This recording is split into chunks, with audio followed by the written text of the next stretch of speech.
তো আজকে old peak নিয়ে কিছু কথা বলি।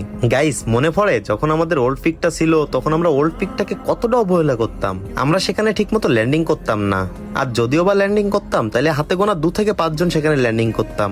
ওই যে একটা কথা আছে না, থাকতে কেউ মূল্য দেয় না কিন্তু হারাই গেলে সবাই খুঁজে, ঠিক তেমনটাই হয়েছে আমাদের ওল্ড পিকের ক্ষেত্রেও। আপনারা একটা কথা বিবেচনা করেন, পিকটা হচ্ছে আমাদের বারমুডা ম্যাপের মেন প্রাণ কেন্দ্র, আর এই মেন প্রাণ কেন্দ্রে যদি এনিমি না নামে তাইলে বিষয়টা কেমন দেখায়। এখন আপনাদের অনেকের উত্তর হবে, হ্যাঁ ভাই, আমরা ওল্ড পিকটাকে অনেক বেশি অবহেলা করতাম। আর এই অবহেলার জন্য কিন্তু আমাদের কাছ থেকে গ্যারেনা ওল্ড পিকটা তুলে নিয়েছে। দেখেন গাইস, এখন নতুন যে পিকটা দিছে এই পিকে কত কত এনিমি নামে, কত কত ফাইট হয়। যাই হোক গাইস, থাকতে কেউ মূল্য দেয় না, এই কথাটা আবারও একবার প্রমাণিত। তো আপনাদের যদি আসলে আবারও ওল্ড পিকটা ব্যাক লাগে তাইলে আপনারা গ্যারেনার যে অফিসিয়াল সাইট গুলো আছে, ইউটিউব চ্যানেল বা ফেসবুক পেজ, সেখানে গিয়ে কমেন্ট করতে পারেন। যদি আপনাদের আগ্রহ গ্যারেনা বুঝতে পারে তাইলে হয়তো ব্যাক দিতে পারে।